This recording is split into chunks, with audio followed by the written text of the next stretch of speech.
Good build up here. I like it.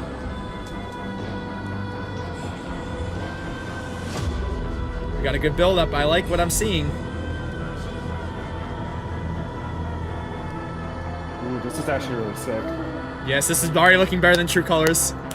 I'm very pleased with what I'm seeing. But I don't want to get my excitement up too much. This looks like it'll be True Colors, but it'll be a better murder mystery. Because I'm not gonna lie, Gabe's death was just like that. That's a lot better. That's good, I will say. Alright. Somebody's cooking here. Someone's cooking. Ladies and gentlemen, welcome back to the channel, and I'm back for another Life is Strange double exposure video. So hopefully everyone enjoyed the live stream several days ago. I gave you guys enough time just to sink it all in, and hopefully you enjoyed it. But now it's finally time to start making content in regards to what was shown. So the live stream ended up being about 40 minutes-ish. We got 18 minutes of new gameplay and basically about 30 minutes of interviews and more information on the game. We're gonna be going through the interviews and information on the game. Also going through a couple articles, new articles that will describe a lot more on the game and break down this live stream. So excited, guys. It's been a long time since I've been able to make content on a new Life is Strange game. So the first video we had, which was basically after the reveal trailer, you know, was emotional, but this will be now our lead up. The game is on pace for a October 29th release date. Remember, if you do pre-order the Ultimate Edition, you'll be able to play on October 15th, 2 weeks early, the first 2 chapters. If you guys do enjoy this video, please be sure to drop a like, subscribe if you're new. Let me know what you think of the live stream, or what do you think of the information in this video. And let's go for 1,000 likes. Trying about the near 30% of people that are subscribed by hitting that subscribe button. 100,000 people that have notifications on by turning that notification bell set to all. So it has been 3 years since the release of Life is Strange True Colors. As they started in the intro live stream, Deck 9 has been hard at work making a game based on beloved protagonist, the most iconic, I think, Life is Strange character in my personal opinion, Max Caulfield. And they're trying to honor her story with this. Even though it is not technically a direct sequel to the first game, it's 10 years after the original. It was revealed that this game is set 10 years after Life is Strange 1. So it has been a long-ass time since that game. Also, Max Caulfield has been revealed as 28 years old with that 10 years. So in Square Enix's article, we said, no, a lot of you wanted to see more Life is Strange double exposure following its big announcement a few days ago, and today's real live stream just did that. So in this live stream, they talked with Jonathan Stauder and narrative director Felice Kwan, and from developer Deck 9 Games, we're joined by Max Caulfield, actor Hannah Tell, and host Elise Williams to talk about the game and offer an extended look at gameplay. So I think the first major thing that I wanted to discuss with people here is that Life is Strange double exposure acknowledges both endings to Life is Strange. Because one of the biggest questions that I had once that reveal trailer had happened is, how are they going to carry over the ending to the first game? Even though this isn't a direct sequel, it is continuing Max's story. So what they basically said is that you will be able to determine the ending you had through a dialogue conversation you're gonna have with Safi. So as I said, if you played the original Life is Strange, you'll remember the game could end in 2 wildly different ways depending on your choices, and we'll say no more on that to avoid spoilers. So which ending does the new game follow on from? The answer is either of them. We knew this had to be something special. We also knew we had to respect the 2 unforgettable endings to the first chapter of Max's story, while also crafting something new. You'll see how the endings connect when you play the full game, but rest assured the events you experience in the original adventure will remain canon to you. And actually, I agree with this, because as Dotnod had originally made the game initially, they had said there never was a canon ending to the first game. They said both endings were canon. Whatever ending you preferred was your canon ending, quote unquote. But basically, it's going to give the people that love Chloe their respect, but it's also going to give the people that love Arcadia Bay and the other people their respect. So you'll probably get different cameos, different appearances, and plus seeing Chloe, you know, one of the pictures, I'm guaranteeing Chloe Price will make an appearance in this game for people that have been asking me, because I know that's one of the most asked questions I've had. The leaks have said before that Chloe was going to make an appearance depending on your choices and stuff. So maybe we'll see if the Arcadia Bay one, maybe we'll see Warren or Victoria or someone different, or who knows, maybe David. I don't know. And you see, we got an example of how they're going to do this. So, an example, they show in the beginning a picture of Chloe Price from Arcadia Bay. Now, I might think this might be the ending where she died, because it seems like, yeah, Max is sad. Maybe there'll be a different photo based on that decision you make. But also, we have a dialogue conversation that happens later on in the live stream, where you're basically going to be talking to Safi about the blue-haired chick, which is Chloe, where you're going to have to answer a question, basically summing up the ending and your relationship with her. You could just say you're just friends or high school sweethearts, which obviously people have mixed opinions based on that, but yeah. So the next section talks about a fresh start for Max and players. Max is now a photographer in residence at Caledon University and provides guidance and mentorship to the young artists studying there. This is a new beginning for Max, an attempt to move on from her past and start fresh somewhere else. She's made new friends, a new home, and a new life, and that means you can dive in without any pre-existing knowledge of previous games, something that was important to the creative team. The team wanted to create something fresh that echoed and acknowledged Max's past challenges, and even as it moved her personal story forward, welcoming in new players from the very beginning, while giving fans a story they didn't know they wanted. It was very important for us that folks entirely brand new to the franchise and brand new to Max Caulfield as a character, that everything they need to know about her is right here in Life is Strange Double Exposure. In other words, it's a perfect starting point for new players.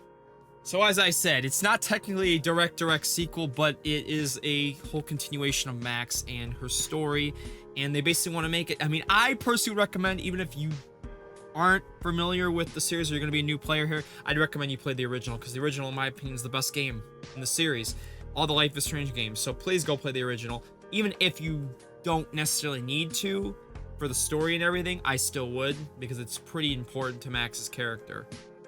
Max has new friends. We mentioned new friends. Max is building a network of interesting characters, and each one is a complex and fascinating personality in their own right. We meet two of her closest in the gameplay shown in the stream, Safi and Moses. Moses is an astrophysicist and Safi's best friend. Because of his science background, he's someone Max has been able to lean on during the investigation, if she's willing to open up to him about her powers at least. Safi is Max's closest friend at Caledon. She's outgoing, positive, and deeply curious, a stark contrast to Max's more withdrawal nature at the start of the game. Unfortunately for Safi, she's also the victim of an impossible murder. Game is a murder mystery. Now, I know our people are going to think about this. They're kind of getting sick of the whole murder mystery trope. But I like with this game, it's a little different twist on the murder mystery. Because I think True Colors, no offense to it, I don't think it was the best murder mystery in the world. I still love the game, don't get me wrong, but I think it was kind of like lacking in some regards. This one is labeled as a supernatural murder mystery. So Safi's death is the inciting incident for what soon becomes a gripping murder mystery story. Her death seems truly impossible. There are no footprints in the snow, no witnesses, no obvious reason. And when we talk about the gameplay breakdown, I talked about this in my live stream about why I think there's some interesting theories that the killer in particular could have superpowers, because one of the leaks before this game was announced stated that there would be multiple characters in this game with superpowers. I've even brought up an interesting theory with Evil Max, and that might be a theory video saved for another day, but where I think the killer could potentially be an evil version of Max Caulfield, which you think might sound a little generic, but I think would be a fantastic twist on the storyline. Unraveling the mystery behind her tragic demise is no easy task. Max will have to follow clues, identify suspects, and pick apart the many threads to this complex case. But you may be wondering, why is Max the only one who can solve the crime? It's not just because of her closeness to Safi that gives her the edge and understanding. It's also because Max has amazing powers. So, as we know, in Life is Strange Double Exposure, Max has a new power. Unfortunately, she has lost the ability to rewind time because she has not used her power in those 10 years since everything happened at Arcadia Bay. But when she tries to tap into the rewinding time to solve Safi's murder, she realized that it's not the same as it was. Max's actor, Hannah Tell, explains it best. As Max has evolved, her powers have evolved too. She didn't use that power for a really long time because it creates so much devastation, so it adapted into something different. She now has this supernatural ability to move between two timelines, giving her a unique position to figure out what's really going on with Safi's murder. So they call this, which is called shifting, which basically gives Max the ability to go between two different timelines. And in the second timeline, Safi is still alive, but Max quickly realizes that the murderer is still out there. So it's a race against the clock to solve the mystery of the murder in one timeline and prevent it from happening in the other. Now, as if this will be the same killer in both timelines, I do believe it could be, because think about it, the killer does have superpowers. Maybe they're able to go between timelines as well. So basically, she has to save Safi in a different timeline and also catch the murderer in the original timeline. So I think that's really interesting. Max's powers are key to solving the crime. Once she's got grips to her new abilities, Max is able to use them to investigate the crime in some pretty clever ways.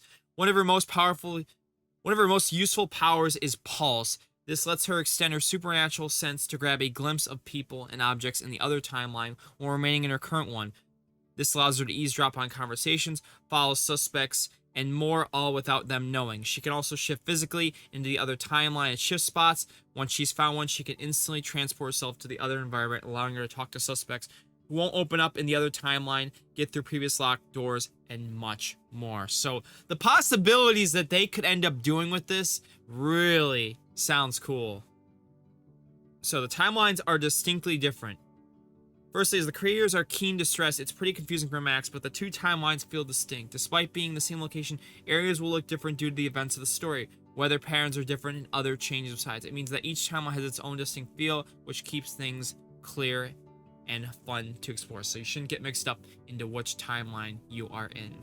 Now, as I said, this game is releasing October 29th on Xbox Series X/S, PS5, PC, via Windows Store, and Steam, and will be coming eventually to Nintendo Switch. Now, I also want to make this clear, it is not an Xbox One, it is not on PS4. This is a next-gen, current-gen exclusive game. So, old-gen consoles like PS4 and Xbox One, nope, game's not releasing on them. So, if you do want to get on Switch, though, you'll have to wait, because I don't think it's going to release at launch on Switch, at least. So, maybe, like, December, November-ish range, probably. We'll see. And as we know, there's 3 editions, which is the standard edition, which is $50, which gives you the full game. The deluxe edition, which I believe is $60, the full game Spooky outfit and the Decades outfit pack. And then there's the ultimate edition, which gets you Spooky, Decades, Final Fantasy outfit, fan favorite, paw prints, and exclusive cat content. Also giving you access to chapters 1 and 2 2 weeks ahead of release of the full game, which you could pre-order now, which I'll link the pre-order link in the description down below. And there's also a exposure collector's box on the Square Enix store if you want to collect that. I actually might end up getting this after I make the video, but yes, you can go check that out. Now, remember from the Steam page, a couple of things I want to talk about the key features, though. Max is thrust into a thrilling supernatural murder mystery more dangerous than ever before. Traverse 2 timelines, forge allies, pursue suspects across 2 versions of reality, shaping both timelines through unforgettable choices. Hopefully the choices, like I said, will matter this time, because True Colors had a tendency where they didn't, at least at the ending. Race against time. A relentless detective has Max in his sights. So we know the detective, on pop him on screen. We don't know what his name is yet, but he is seeming to be... I'm not gonna say he's the killer, because I think that's too obvious to generalize him as the killer, but it seems like he is very suspicious of Max, considering Max will have been the one that found Safi's body. So he is hunting down Max. And then Safi's killer grows closer with every clue uncovered. Can Max survive long enough to do the impossible? Decide the fate of Caledon, explore 2 versions of a vivid winter campus, each packed with clues, secrets, and tough decisions. Now, decide the fate. Now, that made me think, is this going to be like another Arcadia Bay decision where the entire place gets basically destroyed? That's up to see. I hope not, but who knows? And they got a rich original score with new songs and thrilling licensed tracks. Powers, the new characters, the storyline they're setting up. I know there's a lot of stuff here. If I end up going through every little detail that has been discussed in this, it'll be another 30-minute video. Like the last one, I'm not going to do that. So I've covered basically the main points in this that were covered in the live stream. If you guys want me to discuss anything specifically, like I have a theory or a prediction or anything you want me to discuss, please let me know down in the comments, because once I go through the gameplay, the theories will begin. I think one of the first things I'm going to be discussing is Chloe Price and her role. You know, there's been a rumor that this potential character looks like Rachel Amber. There's other things, like I said, my Evil Max ideas. I've got a lot of theories on the table here, so please, comment a theory. I'm going to write it down, and I'll try to get to it, hopefully, in the next 100-something days before release. So, make sure you drop a like and subscribe if you guys did enjoy this. And we'll see you guys for the next video in due time. Thank you so much for watching. Let's go for 1,000 likes, and I hope you enjoy. Peace and love, and have a great day. Bye-bye.